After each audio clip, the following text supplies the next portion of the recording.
Bienvenidos a nuestra cuarta lección de nuestro tema los días jueves, que es Historia del Cristianismo. Vamos a continuar analizando el libro de los Hechos de los Apóstoles, porque bueno, es a partir de ahí donde nosotros estamos descubriendo cómo se extendió precisamente el Evangelio por todo lo que hoy conocemos a través de la historia, el continente o el dominio romano. Bueno, sabemos que vivimos en una década donde nuestra fe está siendo, pues ahora sí, analizada, observada, está siendo comprometida. Y para eso nosotros necesitamos saber cuáles son las bases de nuestra fe, cuál es la raíz de nuestra fe. Y cuando hablamos del cristianismo, siempre tenemos que ir hasta precisamente hasta los anales de donde surge, la fuente de donde surge el cristianismo. Y estamos comprometidos con la profundidad del estudio de la palabra de Dios. Y bueno, en esta ocasión no es la excepción. Estamos ahora sí viendo y todas las posibilidades de poder extendernos más allá de lo que hoy podemos analizar. El día de hoy vamos a hablar sobre la misión a los gentiles. Ese es el tema que nos compete el día de hoy, la misión a los gentiles. ¿Y por qué mencionamos la misión a los gentiles? Porque estamos siendo, en este caso, ya estamos hablando del extendimiento del evangelio en otros lugares fuera de Jerusalén. Vimos ya que el derramamiento del Espíritu Santo fue tan contundente y tan importante para el extendimiento del reino de Dios. Y todo empezó en Jerusalén. Ahí empezó en la ciudad santa, en la ciudad de Dios, en la ciudad que Dios escogió para que el Salvador viniera. Y bueno, y a partir de ahí está la promesa del libro de los Hechos, capítulo 1, verso 8, donde dice que recibirían poder sobre ellos y que vendría sobre ellos el poder del Espíritu Santo.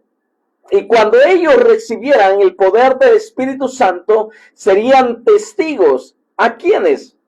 Bueno, dice, serán testigos en Jerusalén, en Judea, en Samaria y hasta lo último de la tierra. Y creo que ya estamos entrando precisamente a ese punto donde el extendimiento del reino y a través de varias persecuciones o a través de varias situaciones, vemos ya nosotros que el evangelio comienza a extenderse. Bueno, en esta parte vamos a tocar nuestra base de nuestro texto bíblico va a ser precisamente Romanos capítulo 1 verso 16, donde dice la palabra de Dios: no me avergüenzo del evangelio, porque es poder de Dios para salvación a todo aquel que en él cree, al judío primeramente y también al griego. Bueno, aquí el apóstol Pablo pone como prioridad o como énfasis lo que estamos viendo. Primeramente está hablando a los judíos. ¿Por qué?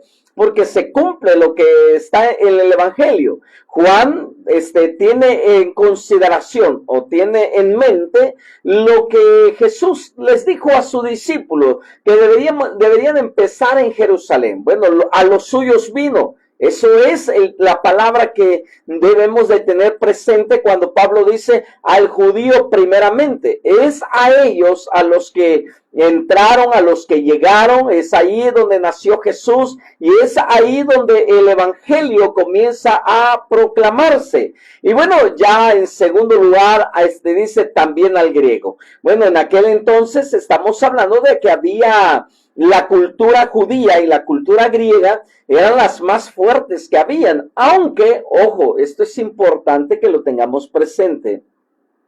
Aunque cuando hablamos de la cultura griega, ya no existía el imperio griego como tal, sino la influencia de los griegos, en este caso la influencia de los griegos en el sentido de su filosofía, del arte, estamos hablando ya del comportamiento, del sistema de pensamiento de aquel entonces. Habían ya, los griegos habían conquistado intelectualmente a los romanos, aunque Roma conquistó militarmente, conquistó a los griegos, pero los griegos lo conquistaron intelectualmente. Y esto es importante, por eso el apóstol Pablo dice que Dios dice que no me avergüenzo del evangelio, porque es poder de Dios para salvación a todo aquel que cree, a todo. Eso significa que no hay acepción de personas. Dios vino a salvar a la humanidad, en este caso envió a su Hijo como propiciación y como ofrenda para redimir el pecado de la humanidad. Juan 3:16 es muy claro y dice, de tal manera amó Dios al mundo que dio a su Hijo unigénito. Bueno, Dios amó al mundo. Por eso el apóstol Pablo dice que él no se avergüenza del evangelio porque es poder de Dios para salvación a todo aquel que cree. Ya lo mencionamos primeramente al judío. Bueno, en este caso, vamos nosotros a considerar lo que dice el libro de los Hechos, capítulo 6. Dice, Hechos capítulo 6 es algo que nosotros tenemos que tener presente, por así decirlo, lo que ahí vamos a encontrar. Hechos capítulo 6, vamos viéndolo desde esta perspectiva del entendimiento, el entender de lo que dice ahí el evangelista Lucas, el redactor del Evangelio de Lucas, dice claramente que algo estaba sucediendo en el libro de los Hechos, algo estaba sucediendo ya en el capítulo 6, porque así dice, en aquellos días, como crecía el número de los discípulos, ojo, en aquellos días, como crecía el número de los discípulos. En este caso, estábamos hablando de que los griegos, ojo, lo vuelvo a tomar, los griegos, aunque eran en realidad judíos, no eran griegos por nacimiento, sino por adopción. Eran, sin embargo, judíos que sentían cierta simpatía hacia algunos elementos de la cultura griega. Estamos hablando de que ya en este caso vemos nosotros o consideramos como importante que los griegos, que aunque eran judíos, como ya mencionamos, ellos sentían empatía por algunas costumbres o algunas ¿cómo se le puede decir? Elementos de la cultura griega. Recuerda que los griegos, pues, filósofos, amantes del arte, ellos fueron los que metieron o consideraron importante infiltrar lo que hoy conocemos como los teatros, conocemos hoy los circos, hoy conocemos bueno, todos los gimnasios, las estéticas. Todo eso es parte de la cultura griega. Y habían judíos que, bueno, les encantaba, les gustaba eso, porque los entretenía.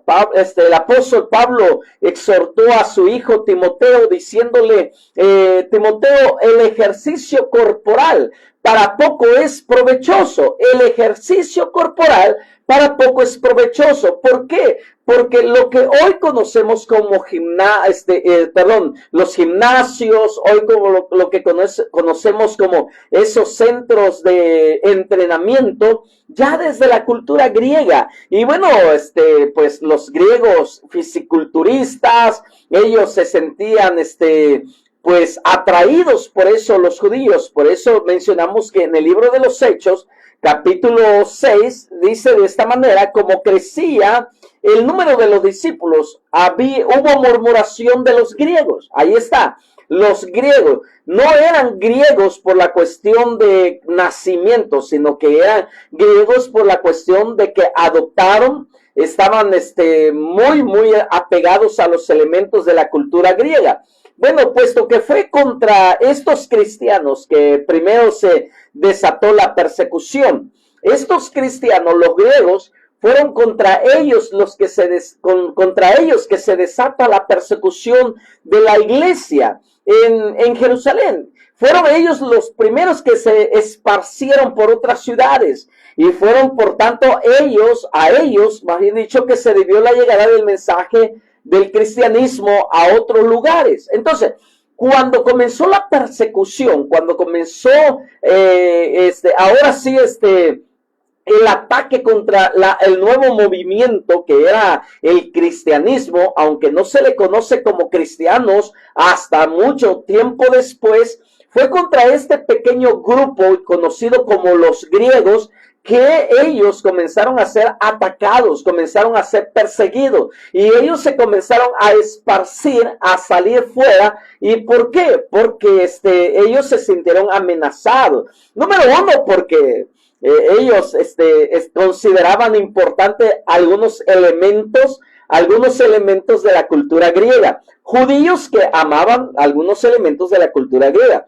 Eso ya era traición para los judíos. Eso era algo que los judíos ortodoxos o los hebreos odiaban de estos griegos, que eran paisanos, eran de la misma cultura, pero que habían adoptado esa costumbre griega. Y fue contra ellos que empezó la persecución más fuerte. Y bueno, gracias a esas persecuciones, vemos nosotros que el evangelio se comenzó a extender. En aquellos días, dice Lucas, el evangelista, en el libro de los Hechos, en aquellos días, como crecía el número de los discípulos, la palabra discípulos, sabemos nosotros que de ahí se deriva la palabra disciplina. Ojo, de la palabra discípulo, de ahí se deriva la palabra disciplina. Pero la palabra discípulo no es, bueno, más bien dicho, viene del griego, de la palabra griega que es mandona, así es de la palabra, mandono, que es la palabra griega para decir discípulos. Entonces, literalmente significa aprendices. ¿Qué significa discípulos aquí en Hechos capítulo 6? Aprendices, aquellos que estaban aprendiendo la enseñanza de los apóstoles acerca del Mesías, y ellos habían abrazado y estaban creciendo. Y dice aquí claramente el libro de los Hechos, como creciera el número de los discípulos. El crecimiento siempre genera tensión. Bueno, es algo que debemos de tener presente. El crecimiento de una iglesia siempre va a generar tensión.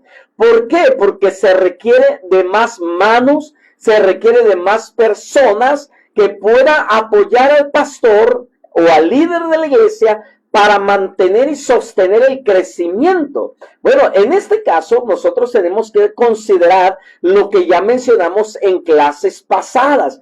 En clases pasadas yo les decía a ustedes que cuando un pastor va a elegir a su grupo de liderazgo, a la gente que le va a apoyar, debe de consultar a Dios en primer lugar. Debe de meterse en oración un buen tiempo para que Dios les dé a ellos, al pastor, quienes van a formar parte. Eso es primordial. Número dos, el pastor debe de considerar los que van a formar parte de su liderazgo, debe ser gente que tenga su propio, más bien dicho, que esa gente, esos líderes tengan el ADN de su pastor.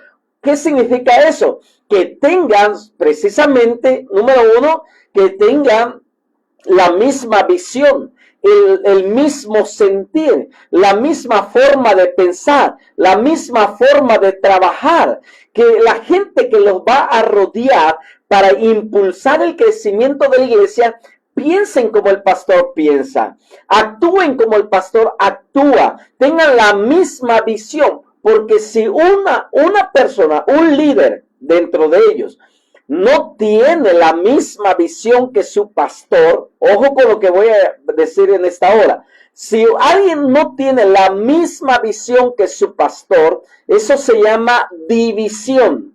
Porque una persona que piense diferente al trabajo, a la visión de su pastor, está provocando división. Y eso no lo podemos nosotros, ahora sí, considerar dentro de nuestro liderazgo.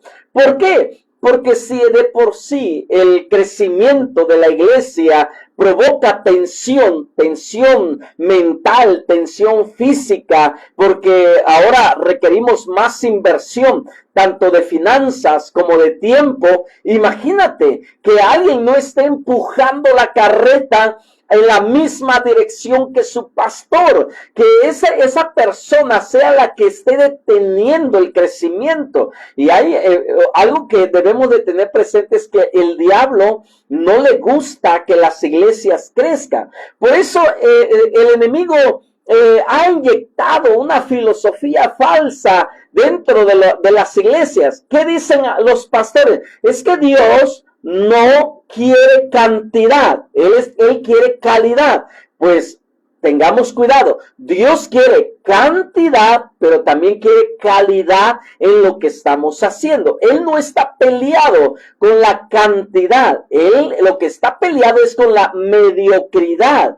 Cuando en la iglesia no se hacen las cosas con profesionalismo, con ética, con rectitud, con integridad, cuando en la iglesia no se hace las cosas como ordena la palabra de Dios, pues comenzamos nosotros a tener problemas. Y bueno, aquí nosotros en el libro de los Hechos ya empieza a ver una situación. La situación se comienza a volver tensa. ¿Por qué? Porque los griegos, dice que sus viudas estaban siendo desatendidas en la distribución diaria. Una queja, ojo con lo que voy a mencionar, ¿sale? Una queja. Este término significa hablar en privado o en voz baja. ¿Qué significa esto? Cuando hay una queja es porque va a haber una murmuración. Una queja es una murmuración silenciosa.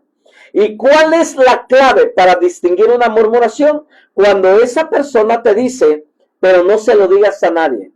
Pero no se lo digas a nadie, es como una psicología inversa. Es como diciendo, te lo digo a ti para que se extienda este cáncer dentro de la congregación y de esa manera detenemos el crecimiento. Porque el enemigo, entre menos almas se ganen para Cristo, para él mejor, porque hay más leñas para el infierno. Eso es tremendo, ¿ah? Cuando entre menos almas ganemos para el reino de nuestro Señor, más leña para el fuego. ¿Qué significa eso? A Satanás le conviene que no se predique el evangelio, que una iglesia no crezca, y siempre va a utilizar a uno para que comience la murmuración. ¿Qué significa murmuración? Significa hablar en privado o en voz baja. En privado y en voz baja. Eso significa en nuestro lenguaje popular. Se llama chisme. Así se llama esto. Se llama chisme. Cuando una persona está murmurando. Bueno, esto es falta de carácter dentro de la iglesia. ¿Por qué? Tal vez porque el pastor no quiera lastimar a los demás. Deja que ese cáncer se comience a ramificar. Y cuando él quiere detener, ya es demasiado tarde. Ya el cuerpo de Cristo tiene células cancerígenas que están matando a los miembros de la iglesia. Y cuando eso sucede, es porque el pastor no tuvo el carácter y la autoridad divina para detener esa situación. Los pastores en la actualidad, aunque la gente diga, pero el pastorado no es ninguna profesión como el ser médico, químico, ingeniero, licenciado. No es una profesión, pero sí es un llamado. Y el llamado viene de parte de Dios. Te quiero contar esta anécdota, me hago un paréntesis. Todos conocemos, y si no lo conocemos todo, hoy lo vas a conocer, a un hombre conocido como el príncipe de los predicadores, su nombre era Carlos Spurgeon. Carlos Spurgeon, un día la reina de Inglaterra lo mandó a llamar y le dijo, señor Spurgeon, Yo quiero que usted renuncie a su pastorado, deje esa pequeña congregación que tiene y véngase a ser ministro de mi corte. Y Spurgeon la quedó mirando a la reina y le dijo, mi reina, con mucho respeto, yo no voy a dejar lo que me fue asignado del cielo para servirle a un reino terrenal. El reino terrenal será destruido, pero mi trabajo es eterno. Y es algo que nosotros los pastores debemos de tener presente, que mi responsabilidad no es terrenal solamente, sino mi responsabilidad también, ojo, también es eterno, porque nosotros somos los que conectamos a la sociedad que está en corrupción, en muerte, llevarnos a la vida en Cristo Jesús. Y cada alma que nosotros ganamos es considerado en el cielo para que nosotros tengamos más recompensa cuando estemos delante de la presencia de nuestro Dios. Entonces dice aquí que los judíos helenistas estaban en contra de los judíos nativos. Esto se refiere a los judíos creyentes originarios de Palestina que hablaban principalmente el arameo, y contra los que crecieron en la diáspora, o sea, en la dispersión, y hablaban principalmente el griego koiné. Qué tremendo cuando, siendo de la misma raza, siendo de la misma cultura, siendo de la misma raíz, o sea, siendo descendientes de Abraham, pero porque no hablaban el mismo idioma, estaban peleándose. Y es tremendo cuando en una congregación están bajo el mismo techo, encerrados en las mismas cuatro paredes, el mismo, no sé, el mismo himnario, el mismo coro, lo cantan todos, pero porque no eres de mi estatus, no eres de mi grupo, ya no estoy a favor de lo que, como tú piensas. Y no es así. Me encanta lo que dice Apocalipsis, que en aquel día, cuando estemos delante de la presencia de Dios, no, dice, estará de toda lengua, de toda nación, de toda tribu. Entonces, no importa la organización, la denominación, no importa si tú eres presbiteriano, pentecostés, nosotros tenemos que aprender a amarnos porque hemos sido redimidos por la sangre de nuestro Señor Jesucristo. Y cuando dice que hubo conflicto entre los griegos y los judíos nativos, eran de la misma raza, venían del mismo padre, en este caso Abraham. Y dice que el pleito era sencillo, la distribución de los alimentos. Híjola, la iglesia primitiva siguió los patrones de las sinagogas. Se recogían fondos semanales, es decir, habían ofrendas, dádivas que se recogían para alimentar a los pobres. Bueno, este trabajo se hacía en las sinagogas, fue adoptado en los grupos que se comenzaron a formar dentro de la iglesia primitiva. Fueron adoptados, pero sin embargo eso provocó problemas. Eso comenzó a provocar situaciones difíciles. Qué triste es ver iglesias que se dividen por cuestiones materiales, por cuestiones que se van a quedar en esta tierra, ¿no? Como en una iglesia, y esto es real porque, no, bueno, tu servidor lo vivió en carne propia. Se dividió una iglesia porque un grupo de hermanas no querían hacer tamales que se hacían en Navidad, en diciembre, lo querían hacer con manteca de cerdo. Y otro grupo dijo, no, la manteca de cerdo es malo, nosotros queremos hacer con aceite vegetal. Y se pelearon, los de la manteca y los del aceite, se pelearon. Y terminó dividida la iglesia. Es triste, pero es una realidad, por cosas materiales. Y lo mismo sucedió en la iglesia del primer siglo. Pero, ojo, es algo que nosotros debemos de tener presente. Todas las cosas nos ayudan ¿a qué? A bien. Todas las cosas nos ayudan a bien. Vamos a ver por qué. Entonces, capítulo 6, verso 2 de Hechos. Entonces, los 12 convocaron a la multitud de los discípulos y dijeron, no es justo que nosotros dejemos la palabra de Dios para servir a las mesas. Los 12. En Hechos, este es un título colectivo para referirse a los apóstoles que estuvieron con Cristo. Fueron los primeros compañeros, especialmente escogidos por Jesús durante su ministerio terrenal iniciado en Galilea.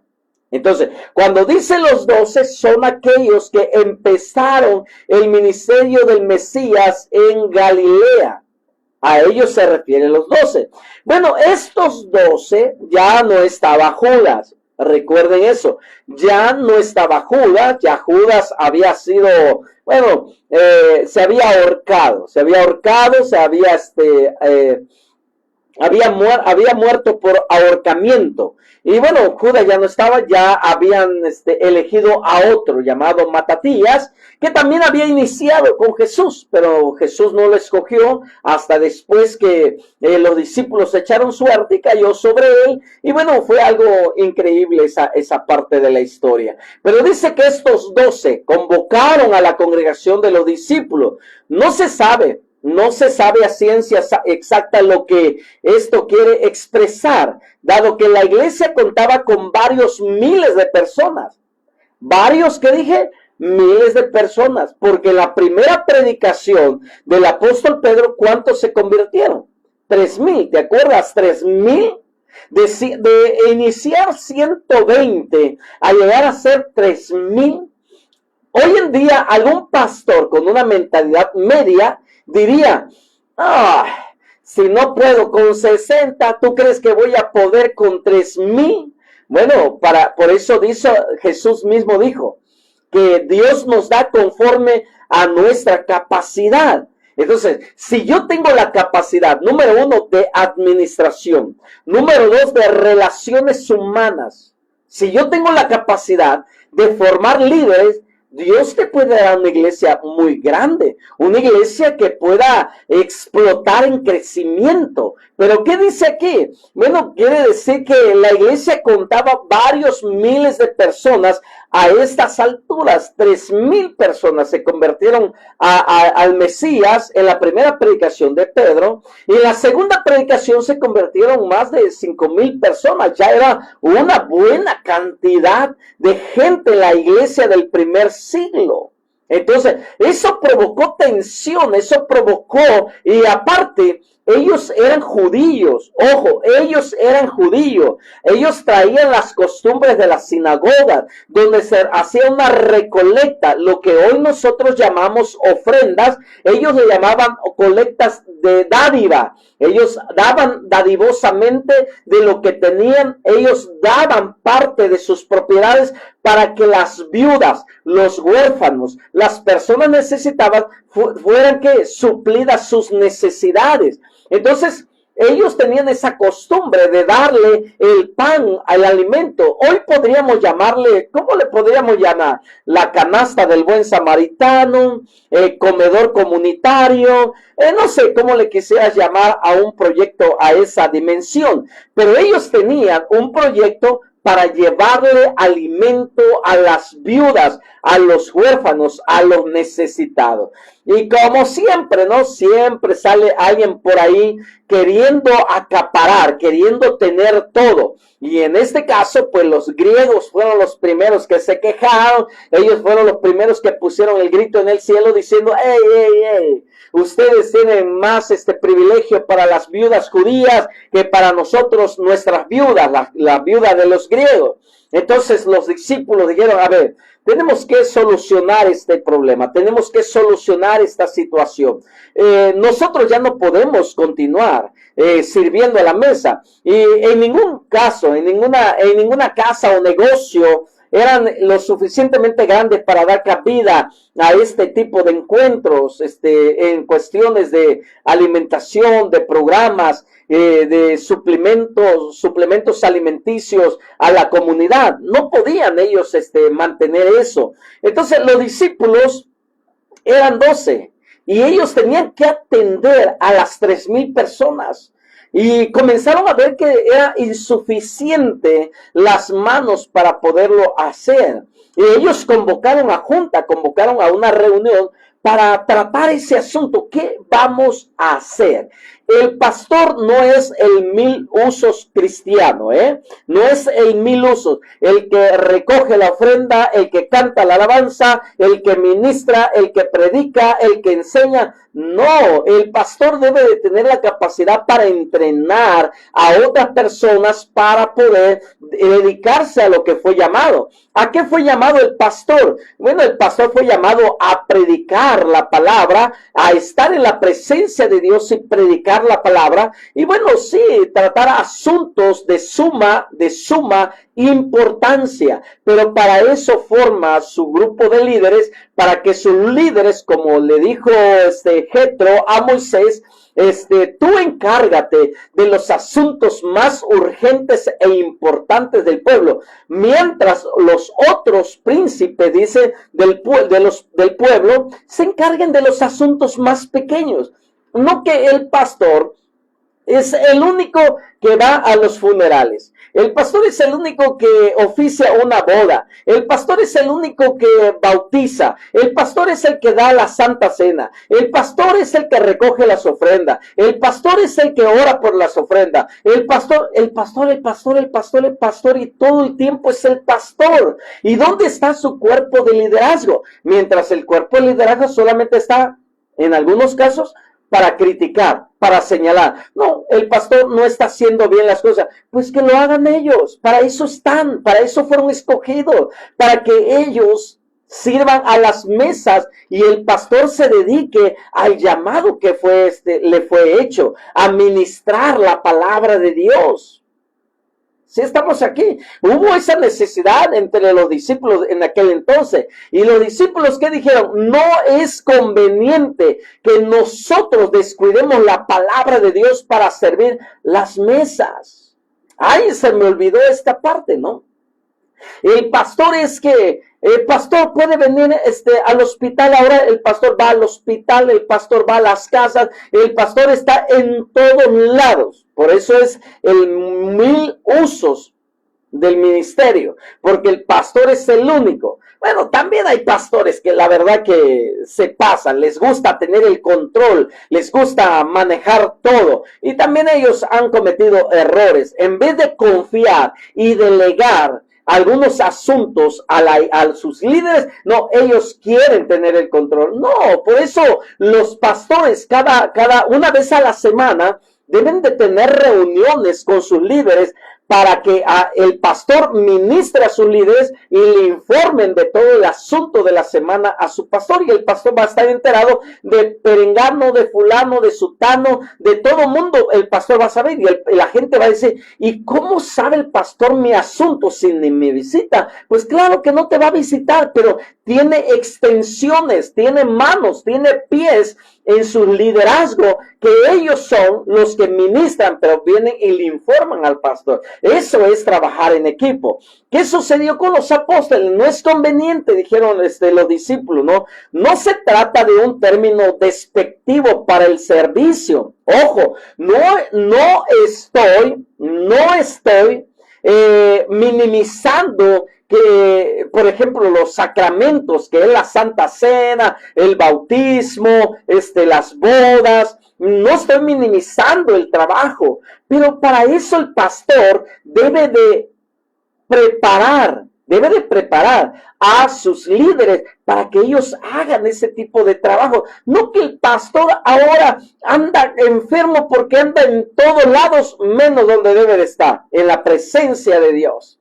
Si la iglesia aprende esto, lo que hoy estamos enseñando, si aprendemos esto, vamos a tener pastores sanos, pastores longevos, pastores fuertes, pastores felices, pastores con una motivación y pasión todos los domingos predicando.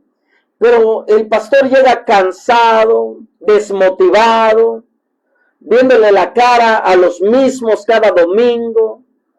Y el pastor dice, bueno, hay pastores que se acomodan a esa situación.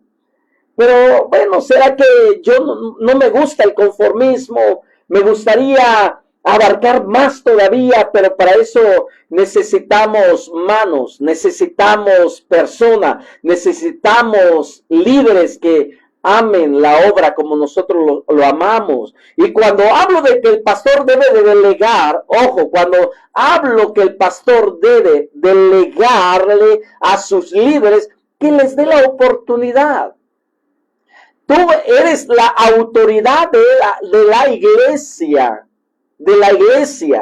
y tú sabes cómo vas a preparar a tu gente, cómo la vas a entrenar para el crecimiento que Dios te quiere dar. Tú eres la autoridad. Entonces, dale oportunidad. Se van a equivocar. Y tal vez alguien diga, por eso no les doy la oportunidad porque se van a equivocar. Pero entrénalos, enséñales, edúcalos. Y cuando tú le enseñes, tú lo eduques a esas personas, ellos un día van a predicar como tú predicas, van a ministrar como tú ministras y van a hacer las cosas como tú lo haces. Y cuando eso suceda, tú vas a entrar en un reposo increíble, un reposo maravilloso, que tus problemas mentales, emocionales y físicos van a comenzar a disminuir. ¿Y qué dice aquí? Dice, sino de la comprensión de la necesidad de una división de responsabilidad pastoral. Tenemos que dividirnos el trabajo. Entonces, estos no eran cargos, sino funciones delegadas. Ojo, el cargo te lo dio a ti como pastor. Si tú eres pastor, Dios te dio a ti, te delegó, te comisionó, te dio un oficio y lo demás, escucha, lo demás son funciones que vas a delegar dentro de la iglesia. ¿De qué te sirve tener a un líder si no está funcionando? Tenemos que hacer cosas diferentes para tener resultados diferentes. Entonces, la proclamación del evangelio era la prioridad por sobre otros ministerios necesarios. Ojo, la proclamación del evangelio es prioridad para nosotros los pastores. Y las funciones dentro de la iglesia lo deben desarrollar tus líderes o nuestros líderes. ¿Y qué dice? ¿Cuál era la característica de estas personas? Llenas del Espíritu Santo. La llenura del Espíritu se ha mencionado varias veces en el libro de los Hechos. Por lo general, en relación a los 12 y sus ministerios de la predicación, de la enseñanza, de la evangelización. Esto indica el poder para el ministerio. ¿Quién está detrás de nuestro ministerio? ¿Quién está detrás de nuestro ministerio? El Espíritu Santo. Él es el que nos da la capacidad para levantarnos y predicar constantemente. Cuando nosotros captamos esa dimensión o captamos este principio que el Espíritu Santo es la fuente de vida que tenemos para nuestro ministerio, vamos a aprender a depender de Él constantemente. ¿Por qué? Porque Dios nos quiere entregar más. ¿Qué dice el libro de los Salmos? Pídeme. Salmos 2:8. Pídeme y te daré por herencia a las naciones y como posesión tuya los confines de la tierra. Pídeme. No es malo pedir el crecimiento de la iglesia. La única pregunta que te debes de contestar es, ¿estoy preparado? Si mañana o el domingo de repente la iglesia se llena y gente queda atrás, gente queda afuera, ¿estamos preparados para recibir a toda esa multitud? ¿Tienes preparada ya o tienes ya preparado a tus líderes para que te ayuden a ministrar todas esas almas que Dios te va a entregar? ¿Por qué? Porque vemos hoy en día iglesias, lo que conocemos nosotros como mega iglesias de 10,000, 15,000. Y tú dices, pero se pierde la calidad. No se pierde la calidad. Porque cuando tú ministras a tus líderes directos y tus líderes directos ministran a los suyos, es donde se cumple el Salmos 133. ¿Qué dice el Salmo 133? Dice que dice la palabra de Dios ahí, mira cuán bueno y cuán delicioso es habitar los hermanos juntos. Es como el buen óleo que desciende sobre la cabeza dice, y baja por las vestiduras. Y llega, dice claramente, desciende por las barbas. Y esto es maravilloso cuando nosotros entendemos que la unción siempre va a estar fluyendo de la cabeza. ¿Y quién es la cabeza de una congregación? Pues el pastor. El pastor es la cabeza de la congregación. Mira cuán bueno y cuán delicioso es habitar los hermanos juntos en armonía. Es como el buen óleo sobre la cabeza. El óleo era la unción. El óleo era el aceite. Hoy es representado como el Espíritu Santo. ¿Quién es el encargado entonces de hacer descender al Espíritu Santo en la congregación? El pastor. Él es la cabeza que Dios puso en la congregación. Y luego dice, el cual desciende sobre la barba. ¿Y quién era la cabeza en este libro, en este capítulo del Salmos? Pues hablamos de Moisés. Moisés era la cabeza porque menciona el cual desciende sobre la barba de Aarón, era su hermano. Era la barba de que se menciona aquí. Y luego dice claramente, ojo, aquí va algo bien importante. Entonces, si traemos este pasaje bíblico en la actualidad, diríamos de esta manera, que el óleo desciende sobre el pastor y baja por los líderes. El pastor hace que la unción, la presencia de Dios, fluya a través de él a su liderazgo. Y el liderazgo, como dice el Salmo, dice, y baja hasta el borde de sus vestiduras. Y la vestidura es la congregación.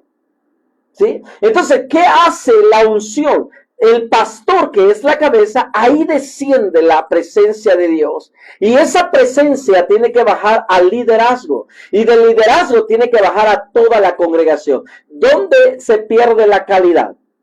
¿Dónde? A ver, dime, ¿dónde se pierde la calidad? No se pierde la calidad del evangelio, no se pierde la calidad de la palabra.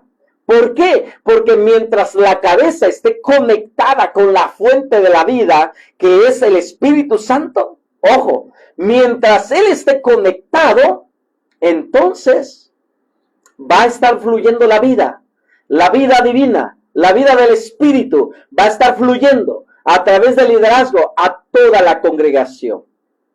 Qué maravilloso, ¿va? Y eso es lo que los apóstoles estaban diciendo.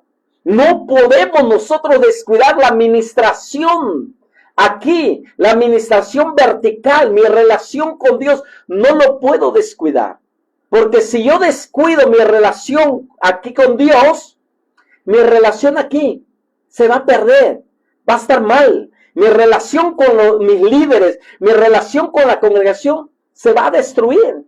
Por eso es necesario mantener una relación vertical, o sea, tú y Dios, Dios y tú, para que tú y tus líderes fluyan en la misma dirección. Qué maravilloso, ¿ah? Y de acuerdo a Hechos capítulo 8, versículo 1, dice de esta manera, bueno, más bien dicho, que menciona la dispersión de los cristianos. La dispersión, esta es la primera dispersión de los cristianos. O sea, ya comenzamos la misión, ya comenzamos el alcance de la misión. Le dice, por las tierras de Judea y de Samaria. Ojo, por las tierras de Judea y de Samaria. ¿Qué significa eso? Bueno, significa que ya comenzó a esparcirse el evangelio a sus alrededores. Hechos capítulo 8, vamos a verlo, dice aquí claramente, versículo 1. Y Saulo consentía en su muerte. Estamos hablando ya de la muerte de Esteban. Saulo es el que conocemos como Pablo, ya regenerado, ya cambiado, Bueno, eso va a ser parte de otra clase que vamos a dar. Y dice, en aquellos días hubo una gran persecución contra la iglesia que estaba en Jerusalén. Y luego dice, todos fueron esparcidos por las tierras de Judea y Samaria, salvo los apóstoles. Mira qué tremendo. ¿Se cumple o no se cumple Hechos 1:8? Me seréis testigos en dónde? En Jerusalén. Y luego dice dónde? En Judea. Luego dónde dice? En Samaria. Y aquí en Hechos 1:8 dice que comenzó la primera dispersión y empezó, dice, se comenzaron a ir a Judea, a Samaria, excepto los apóstoles. Entonces, acerca de la iglesia en Judea tenemos algunas noticias. Algunas noticias tenemos de la iglesia que se estableció en Judea en Hechos capítulo 9, verso 32 al 42, donde se nos cuenta la visita del apóstol Pedro a los cristianos en Lida, en Jope y en la región de Sarón, tierras estas que se encontraban en los confines entre Judea y Samaria.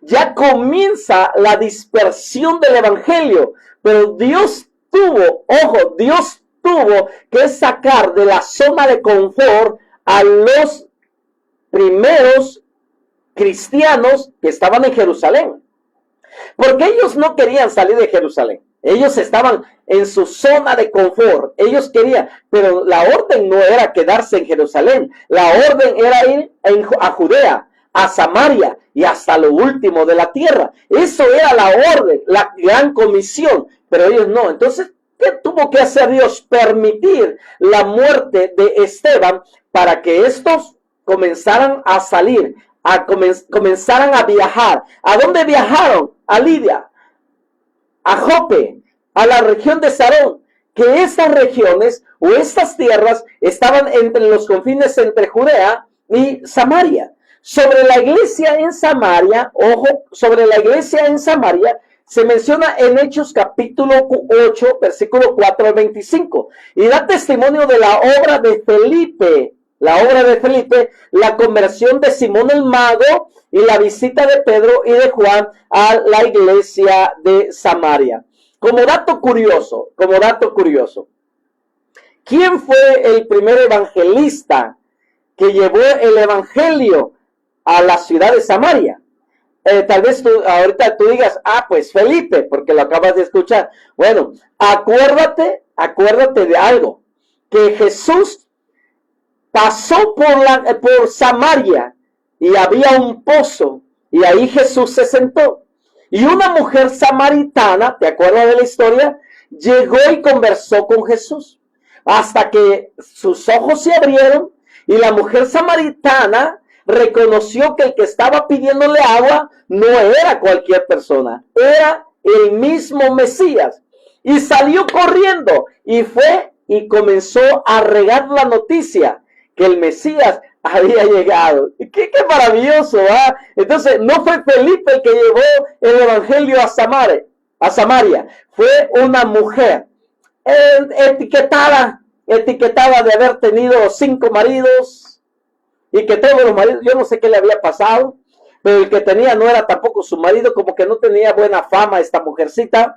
Pero cuando llegó el 7º hombre a su vida, ojo, 5 maridos has tenido, el que ahora tienes ya era 6, el que ahora tienes no es tu marido, pero estaba uno sentado en el pozo, que era el 7º hombre en su vida. Pero este 7º hombre le dijo, si tú me pides a mí de beber, yo te daré agua de vida y nunca más tendrás sed. Y esa mujer corrió, se fue a Samaria y comenzó la predicación en ese lugar. Entonces, cuando Felipe llegó a esa ciudad de Samaria, ya habían algunos creyentes, porque alguien ya se le había adelantado.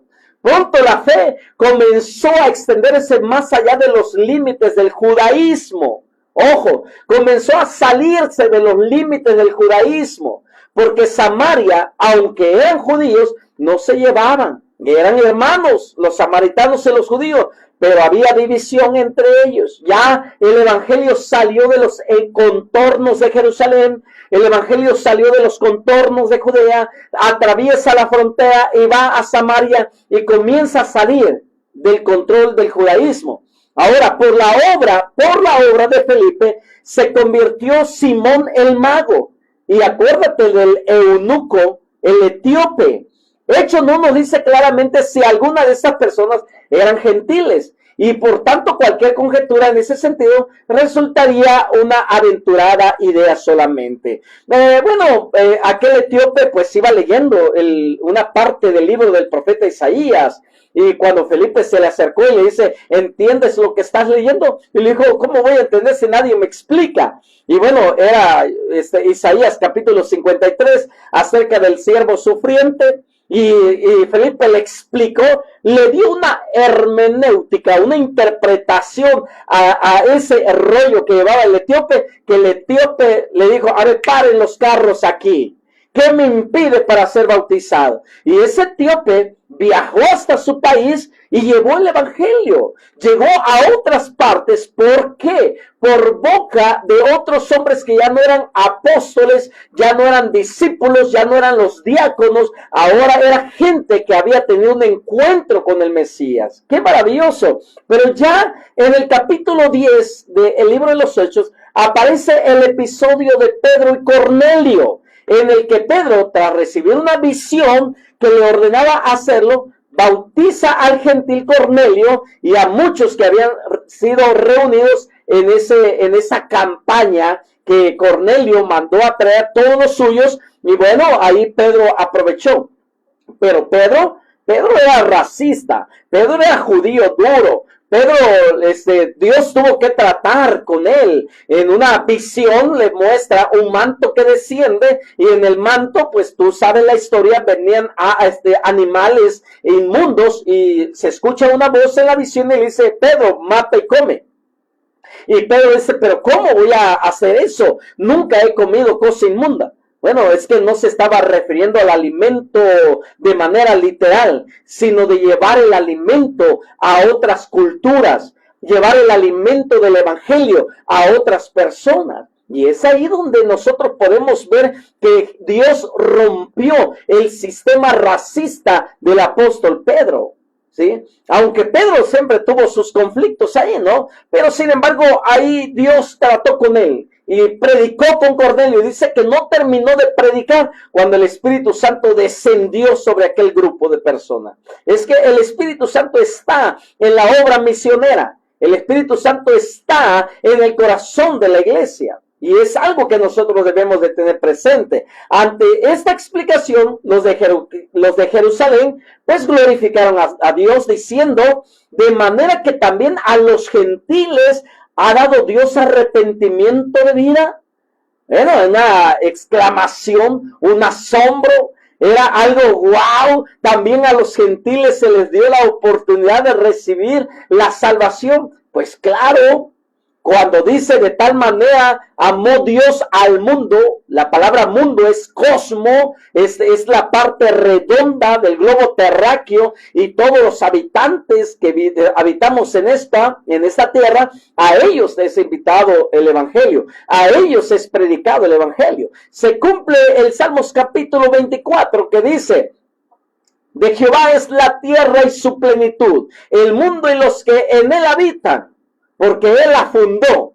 Entonces, el mundo y los que en él habitan. El evangelio es para toda raza humana. El libro de los Hechos nos cuenta cómo sucedió algo parecido en Antioquía. Pues algunos cristianos procedentes de Chipre y de Cirene empezaron a predicarle a los gentiles. Al oír acerca de esto, la iglesia de Jerusalén envió a Bernabé para que viera lo que estaba teniendo lugar en esas ciudades de Chipre y de Cirene. Y Bernabé, cuando vio la gracia de Dios, se regocijó. ¡Wow! Increíble. Ya el evangelio comenzó a llegar a Chipre, a Cirene, y mandaron a Bernabé, un hombre de mentalidad abierta, un hombre con una cosmovisión abierta. Por eso nosotros tenemos que romper nuestro sistema de pensamientos, tenemos que romper nuestras estructuras y modelos mentales que muchas veces nos formamos. Es que yo soy de este grupito. No, Dios no quiere grupitos. Dios quiere que alcancemos al mundo para su gloria. Luego, lo que todo esto nos da a entender es que, aunque la primera expansión del cristianismo tuvo lugar a través de los cristianos de tendencias helenizantes, que tuvieron que huir de Jerusalén, la iglesia en la ciudad santa, o sea, en Jerusalén, le dio su aprobación a la misión entre los gentiles. ¿Cuál es la fuente del cristianismo? Jerusalén. Jerusalén es la cuna de las tres religiones más importantes que hay en el mundo: musulmán, judaísmo y el cristianismo. Es la parte donde nace toda la revelación. Y naturalmente esto no resolvió todos los problemas, pero pues siempre quedaba la cuestión de hasta qué punto los gentiles conversos al cristianismo debían sujetarse a las leyes de Israel. Tras algunas vacilaciones, la iglesia de Jerusalén aceptó a sus hermanos en Cristo, sin imponerles ninguna carga más que estas cosas necesarias. Número uno, que se abstuvieran de lo sacrificado a los ídolos, que no comieran sangre, de ahogado y de fornicación. Cosas que la iglesia llegó en el primer concilio en Jerusalén, ese llegó a ser el acuerdo. A ver, no le vamos a imponer, porque habían judaizantes que querían obligar a los cristianos gentiles a adoptar las costumbres judías. O sea, que todos los rituales que ellos tenían como cultura judía, ellos querían que las iglesias en la ciudad de Chipre, de Cirene, Antioquía, aceptaran las costumbres judías. Y dicen, no podemos. Pablo y Bernabé defendieron esa postura. Dijeron, no podemos desculturizarlos y implantarles nuestra cultura a ellos, porque ellos no son judíos. Ellos son adoptados, injertados al olivo original, que es Israel, pero ellos no son israelitas, ellos son gentiles. Por eso el apóstol más adelante, el apóstol Pablo dice, así como te encontró Dios, así como te encontró Cristo, así quédate. ¿Qué significa?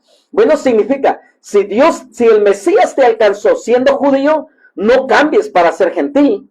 Y si Dios te alcanzó siendo gentil, no cambies a ser judío. Porque hoy me da risa, ¿no? Esto, pero es cierto, ¿no? En comunidades indígenas tienen la penca del nopal en la frente, pero ellos dicen ser judíos. Y tienen la kipá, tienen su talit, y ya no dicen Jesús. Ahora dicen, no. Jesús no, Yeshua. Debemos de hablarle de Yeshua, porque ese es el nombre. Ya no pronuncian el nombre de Dios. Y comienzan a judaizar todo. ¿Qué error más grande cambiar o adoptar las tradiciones, las costumbres, las fiestas del pueblo judío, nosotros que somos mexicanos o de cualquier otro país? No podemos. Respetamos las fiestas judías, que los puedes celebrar, sí lo puedes, si tú quieres celebrarlo en tu congregación, la fiesta del Pentecostés, la de la Pascua, los tabernáculos, el Yom Kippur, lo que tú quieras celebrar, lo puedes celebrar, pero no puedes obligar a la gente a hacerse judía, no puedes, no lo puedes hacer, porque Dios me permitió alcanzar a un amigo que es judío, para Cristo. Cuando yo lo conocí a este muchacho, era duro, como todo judío. Pero cuando le comencé a explicar lo que el Mesías hizo en Isaías capítulo 53, este muchacho comenzó a llorar y me dice, ¿sabes por qué yo no había aceptado al Mesías de ustedes? Porque muchos pastores que me quisieron evangelizar me decían, tienes que dejar tus costumbres, tienes que dejar tu cultura, tienes que dejar todo para servir a Cristo.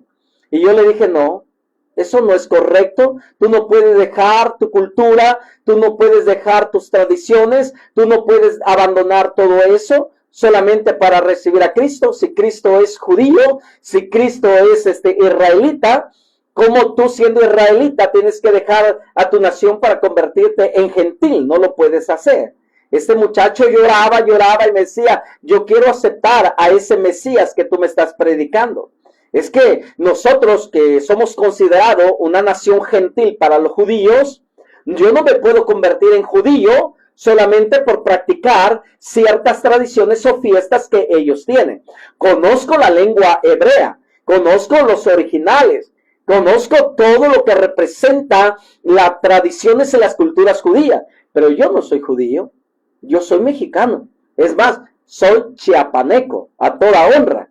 Y yo como chiapaneco nunca voy a dejar de ser chiapaneco porque soy de Chiapas y no soy judío. No sé si me estoy dando a entender. El evangelio no cambia la cultura de la persona, cambia su mentalidad. Eso sí, arrepentíos porque el reino de los cielos se ha acercado. La palabra arrepentimiento significa cambio de mentalidad. Entonces algunos judaizantes comenzaron a obligar a los apóstoles, en este caso a Bernabé y a Pablo, que tenían que circuncidar. Entonces Pablo tuvo que circuncidar a 2 que 3 por ahí, porque no quería tener conflicto con sus paisanos, pero todos se reúnen en Jerusalén. Allá va Pablo, allá va Bernabé, se reúnen los demás apóstoles y comenzó la discusión. ¿Cuánto tiempo se llevaron discutiendo sobre el tema? La historia no nos lo dice cuántos días se llevaron, pero yo creo que sí se llevaron un buen tiempo. Pero sin embargo llegaron a la conclusión, está bien, de lo único que les vamos a decir a los gentiles que están recibiendo el evangelio es que, número 1, no coman lo sacrificado a los ídolos. Número 2, que no coman sangre. Número 3, que no coman animales ahogados con su propia sangre. Y número 3, que se abstengan de fornicación. Es lo único. ¿Te das cuenta? El cristianismo no es carga. El cristianismo no es una carga pesada que no puedas llevar. El cristianismo se vuelve pesado por gente legalista, gente que no entiende el poder del evangelio. Después vamos a hablar de todo eso, pero quiero que aprendamos esta noche. Como sabemos por las epístolas de Pablo, esto no resolvió todo el problema, pues algún tiempo siguió habiendo quienes insistían en que para ser cristiano habían que circuncidarse y cumplir toda la ley. Por eso Pablo más adelante escribe una tesis sobre lo que es la ley. Y nos quedamos así. Wow, Pablo, si tú eras judío, ¿cómo me dices a mí que la ley no es para mí? Romanos, la epístola a los romanos es increíble. Algún día vamos a hablar de la epístola de Romanos para que entiendas lo que, o comprendas a una amplitud más grande lo que te estoy hablando en esta noche.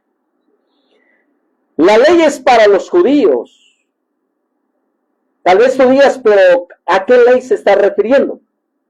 Bueno, es que hay que diferenciar entre el decálogo, los 10 mandamientos, y los preceptos, entre los preceptos y los estatutos de Moisés. El decálogo no es el decálogo de Moisés, es el decálogo de Dios. Esos 10 mandamientos que Dios le dio a Moisés, ojo, es universal. Eso no lo podemos quebrantar. ¿Estamos? Ahora, los preceptos y estatutos que Moisés estableció se extraen de los 10 mandamientos. ¿Y cuántos son esos preceptos y estatutos? 613 preceptos. A esos 613 preceptos, Pablo dijo, los gentiles no deben de cumplirlo, porque esa ley se lo dio Moisés al pueblo judío, no a los gentiles. Es como, ejemplo de esto, es como que tú digas, yo conozco las leyes mexicanas, conozco mi constitución de A a la Z, y ahora sí, me voy a San Salvador, me voy a Guatemala, me voy a Honduras, me voy a Estados Unidos, y allá voy a aplicar toda la ley que conozco de mi país. Vas a chafiar porque cada país tiene sus propias leyes, su propia constitución. los 613 preceptos que Moisés estableció es exclusivo para el pueblo de Israel. Exclusivo para ellos, no para nosotros. Para nosotros sigue estando vigente y tiene vigor los 10 mandamientos. Eso sí, hasta el día de hoy, no lo podemos quebrantar. Y tal vez surja la duda, alguien diga, pastor, entonces, ¿qué pasa con el Shabbat? Ah, bueno, ya sería otro tema. No podemos tratar el Shabbat hoy, pero después vamos a hablar qué es realmente el Shabbat. Esta noche ampliamos un poquito más el evangelio ya en las misiones. Llegamos a Antioquía, llegamos a Chipre, llegamos ya a otros lugares, Samaria, a sus fronteras. No te pierdas el próximo jueves a las 7 de la noche nuestra siguiente lección. Esta es nuestra cuarta lección, nuestra cuarta clase. Si tú no lo escuchaste desde el principio, te invito a que vayas a nuestro canal de YouTube y ahí dale en la campanita para que te lleguen nuestras notificaciones cuando subamos este video, porque lo estamos borrando de nuestra página de Facebook para llevarlo a nuestro canal. Estamos transicionando todas estas enseñanzas para que queden en nuestro canal de YouTube. ¿Cuál es nuestro canal de YouTube? Gracias por preguntar. ¿Cuál es? Pues es Punto de Encuentro o Punto Familiar Online. Punto Familiar Online. Estamos ahí en el canal de YouTube y ahí suscríbete para cuando subamos esta clase te llegue la campanita y lo vuelvas a escuchar. Y si fue de bendición para tu vida, pues compártelo con otras personas antes que lo quitemos de nuestra página de Facebook, antes que la bajemos de ahí. Nomás tardan 2-3 días más y luego ya lo transicionamos a nuestro canal. No te pierdas estas clases que están maravillosas. Espero que vayamos aprendiendo, tomes nota y que tu conocimiento en el extendimiento del cristianismo vaya ampliándose para que tú puedas ir cada día más y más en el conocimiento de lo que es nuestra fe en Cristo Jesús. Buenas noches, descansa, disfruta esta noche, reposa y te pido algo, Te espero el sábado. El sábado tenemos un tema increíble para matrimonios. Y el mismo, a las 7 de la noche, estaremos conectados dando un tema para los matrimonios. Si tienes un matrimonio que está pasando problemas, dile, te invito el sábado. Vamos a tener un tema, para ustedes los matrimonios y que vamos a tratar un tema específico para cada uno de los matrimonios. Así que yo te invito a que tú puedas estar conectado, puedas estar con nosotros, puedas aprender con nosotros y que puedas desarrollar el conocimiento de la palabra de Dios. Y no solamente eso, sino que podamos crecer en todos estos asuntos de la fe cristiana y que podamos también crecer en todo el conocimiento del matrimonio para tener sociedades prósperas, sociedades sanas. Dios te bendiga, Dios te guarde y te veo el sábado a las 7 de la noche. Hasta luego.